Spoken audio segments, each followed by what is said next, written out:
Hello everybody! Welcome to my channel! Wala akong pasok ngayon at naisipan kong linisin yung bintana namin. Nung lumipat kasi kami dito, yung mirror lang ang aming nilinis kasi sobrang taas kasi ng jealousy. At kapag binasa ako ng tubig, nag-aalala ako na baka mabasa yung nasa baba. Nagsampay nga ako na tumutulo doon sa may bintana, nagreklamo eh. Kaya ngayon, yung bintana ay siguro hindi ko alam kung ilang taon na itong hindi nalipatan. Ay pwede na siyang tubuan ng kabuti. Joke. Ipapakita ko sa inyo kung paano ko siya nililinis. Anyway, bago ko ipakita yan, please click like, subscribe, and click the notification bell para patuloy nyo masubaybayan ang totoong naming buhay dito sa Israel. Shoutout po pala kay Miss Justin Tenorio, may contributor sa aking introduction. Please watch this.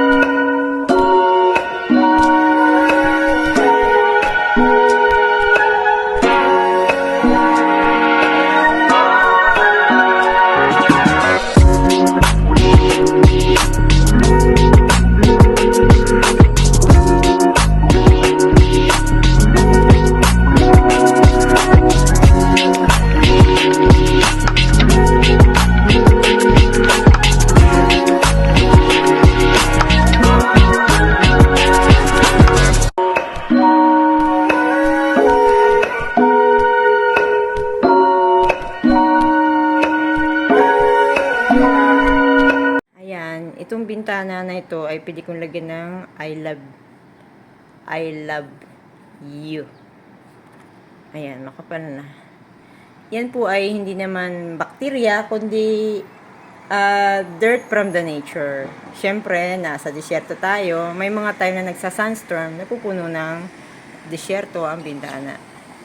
Ayan. Tsareng! Diba? May puti at may ano. Ito, nilinis ko na. Dudublihan ko na lang. Talagyan ko ng perfume. 3 na ang nalinis ko. Diba ang aliwalas? Parang nung panahon ng mga Kastila, sa sinauna, kung pupunta kayo sa Quezon Province, sa Raya Quezon, may mga antique house pa sila. Ang jealousy nila doon, kapis. Dito, plastic. Okay? Diba? Someone always saying goodbye. Tara natin.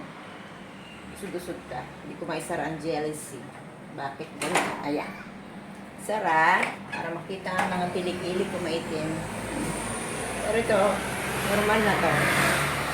Yan. Tubig lang ang ginagamit ko kasi tubig, ano lang naman yan. Lupa. Sa Bible yan. Lahat ng bagay na dinaan sa tubig ay magiging malinis. Isprayan ko lang ng pabango para mabango kaming 3 dito. Diba? Ayan. Namaya. Ano kasi, medyo luminaw ang utak ko. Minsan malabo eh. Sarili kong bintana, hindi ko nga nalilinis. Dito lang muna tayo sa dining area. Kapag po kasi pagod, nawawala ng peace of mind ng isip, ay nakatulog ako, biglang luminaw ang aking isipan. Ayan. Panoorin niya ako. Ayan, itong bintana na to, ito yung kanyang mga singit-singit.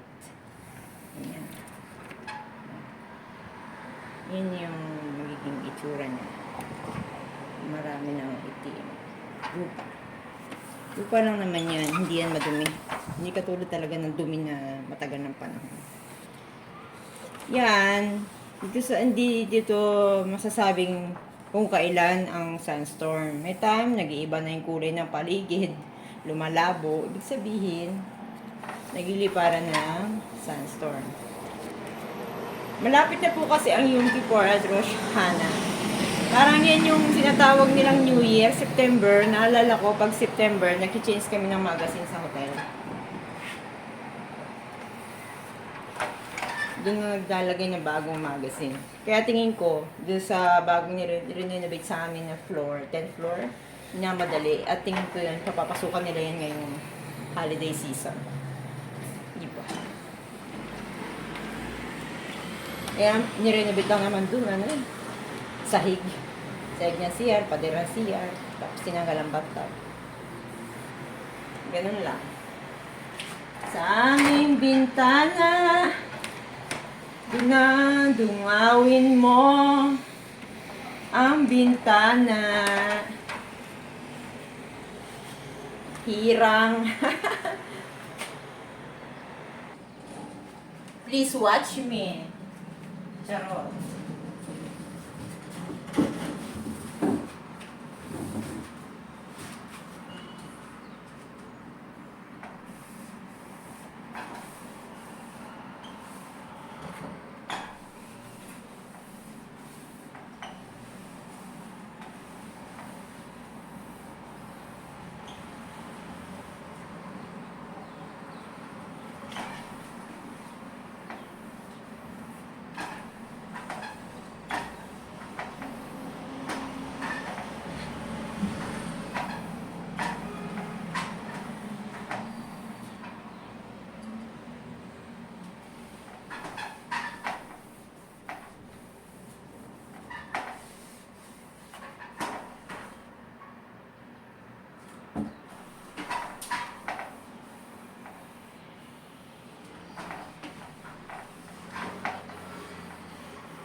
Oh, dumi-dumi.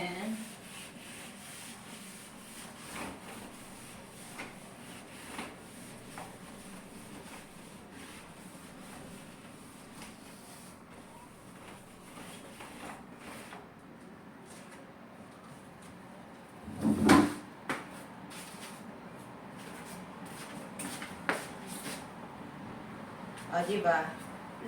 Dami. Labango. Yan, disyerto lang naman po yan. Diba? Malinis naman ang disyerto. I said, do not drop. Be with me until I finish. Ang kilikili ng bintana ay inyong linisin. Paano maglinis ng bintana? Tubig lang at basahan ang kailangan. Ulit-ulitin ng punasan ang mga singit-singit ng jalousie at magiging malinis na yan. Diba? Kung gusto mong maging prinsesa sa loob ng tahanan, minsan-minsan maglinis. Eh, ako 1 taon ako bago maglinis. O, diba? Ayan na. Pasok swerte. Ginagawa lang namin itong matindihang paglilinis pag New Year. Ay malapit na New Year dito sa Israel. Kaya,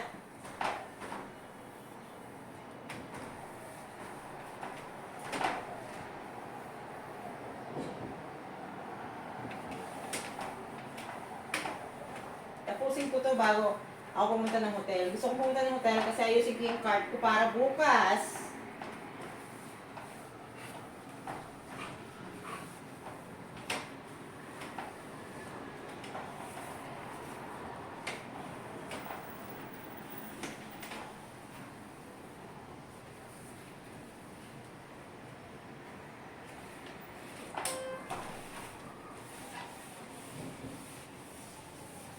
Somewhere over the rainbow, way up high, somewhere above.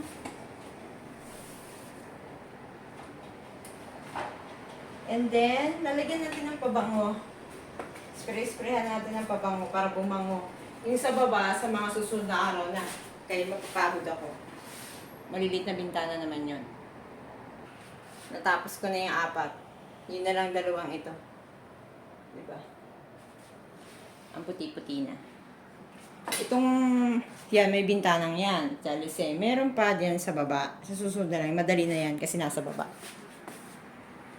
Para pumasok yung sarap na hangin.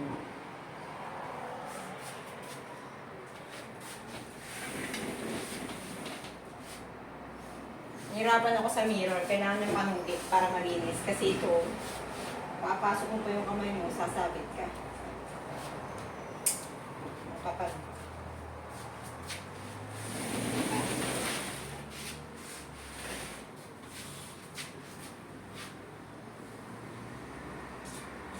Kailangan may panungkit itong kahoy.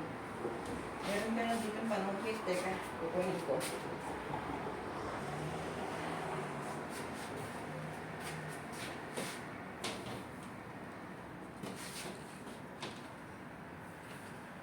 Para makita natin ang maganda sikat ng araw. Sa hapon, umaga, at charot na. Sunset.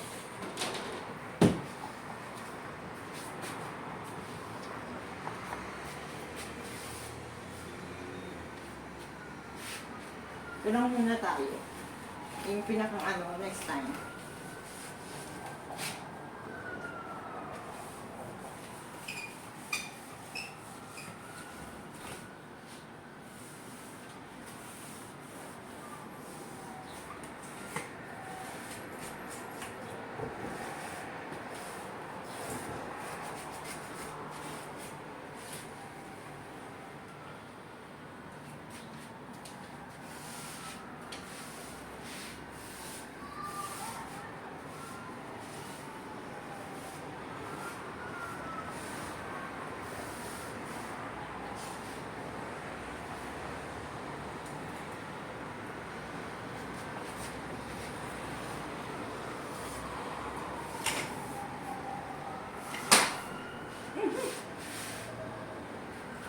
Lumipad sa mukha ko yung alikabok.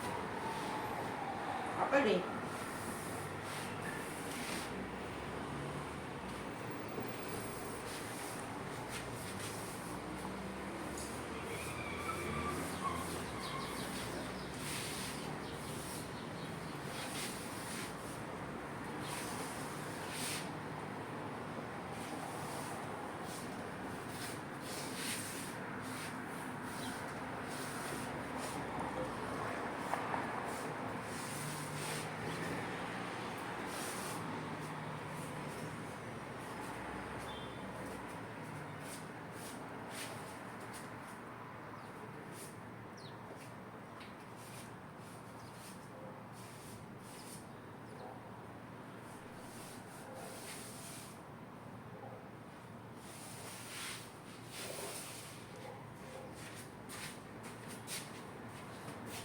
Kaya.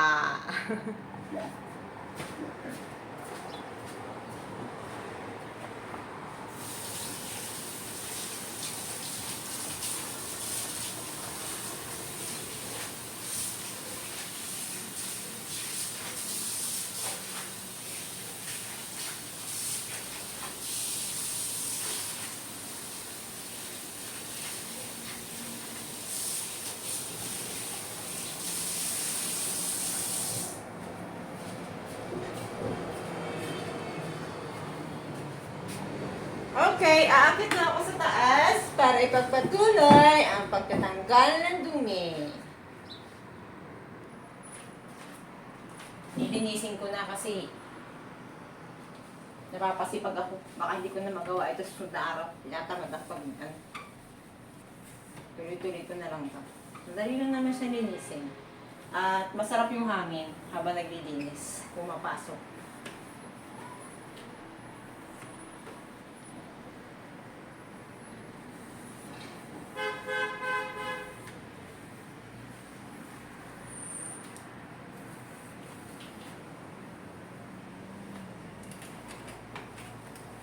Gusto ko nang bumitaw, pag-asa pa ang puso.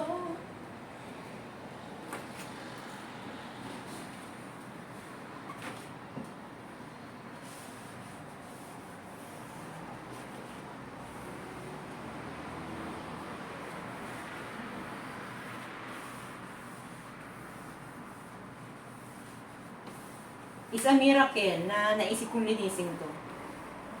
Hindi ko alam. Ang kinain ko lang naman yung lamb na may sibuyas, na may kamatis, na may bagong, na hipon. Yun lang kinain ko. Tapos nakakatulog na ako. Nai-relax ko yung katawan ko ngayon, kaya ito.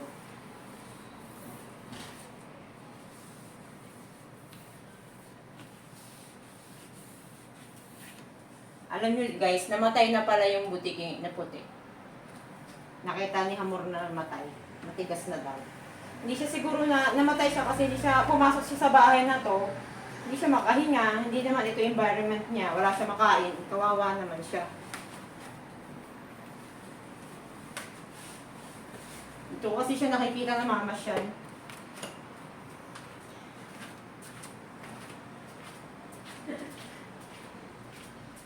Nakita ang bahay ni Inday.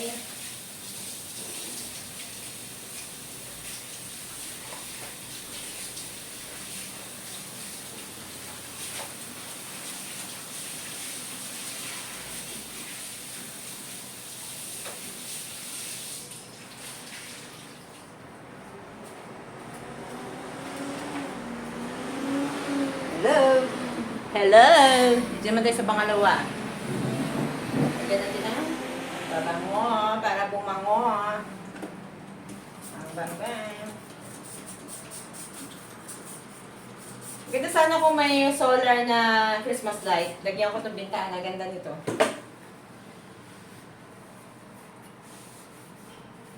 Pasko na dito eh.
Yahoo! First base. Banda, hugasan ko lang ito. Madumi na.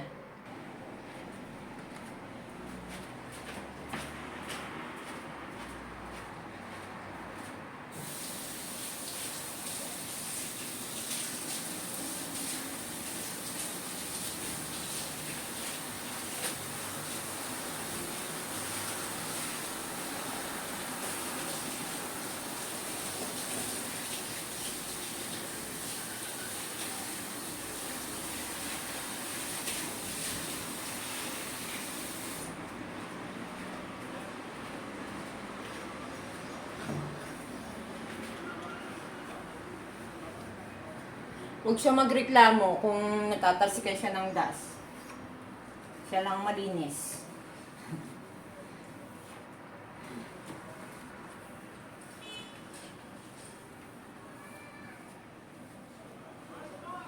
Russian yung nasa baba namin. Hindi ko alam kung JD yung asawa. Basta Russian siya. Ano yung bahay niya? Carpeted. Siguro pag winter malamig dito. Kailangan namin ng carpet.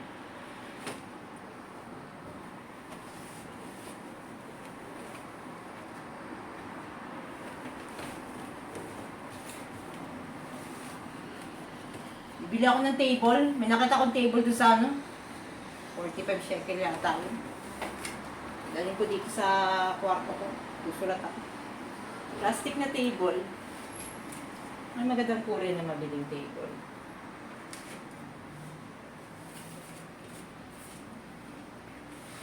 Mukha siya sa baggage pag pinabagahe. Sayang naman kung may iwanan ko yung table. Sa boom yun, bibili ako mamaya. Tara, tapos ko na. Ika-apat na maliliit na bintana. Tapos na. Diba? Parang ng isang pangarap. Yung pangarap na hindi mo pinangarap. Pinangarap mo. Yun, luminis na yung bintana mo.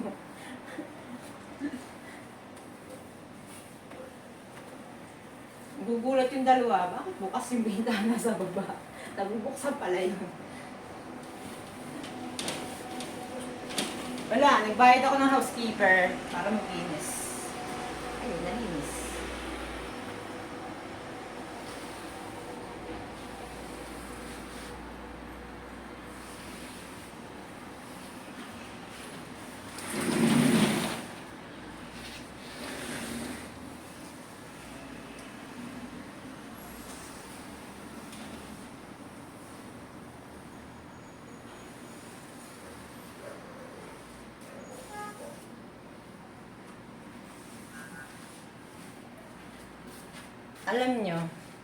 Alam nyo sa tanang buhay ko, tulad dito mga singit ng bintana, ngayon ko lang natutunan to kung hindi ko nilinis. Binuhusan ko siya ng tubig, syempre alikabok, naging parang putik. Mabilis siyang matanggal pag inano ng basahan, kasi pag dust, hindi pa basta kumakapit. O, diba? Papasadahan ko na lang. Lipat tayo ng pwesto. Hindi na kami sa sulok. This is the last sinatamaan ang sunset. Si Silaw. The last window. Dalawa. Open sesame. Yung sunset ko ay tumatama. Nakakasilaw sa housekeeper.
Hello! Sinipag man si mother. Sabi ko, yung taas lang muna linisin ko. Ngayon, sinipag ako at parang masarap lagyan ng Christmas light nito. Para sa movie. Hello, neighborhood! Neighborhood. Nariyan ka pala. Kasi nagre-reklamo na papatakan yan. Alikabok man na ipatak ko sa kanya. Ayan, natapos na po ang bintana. Ganun lang po ang paglilinis ng bintana. Puro disyerto. Madali lang po. Basta tubig lang at basahan. Walang ibang ilalagay. Ayan. Baba mo na. Kasi malapit na ang New Year sa Israel. Tama ba ako? New Year and Thrill, diba? Nag-chase ang magazine pag September eh. James Winter Club. Chase Winter Clock, lalamig na.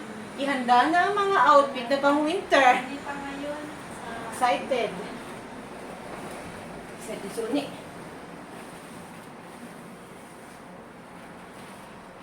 Saan muna natin ito? At bye-bye! Thank you for watching!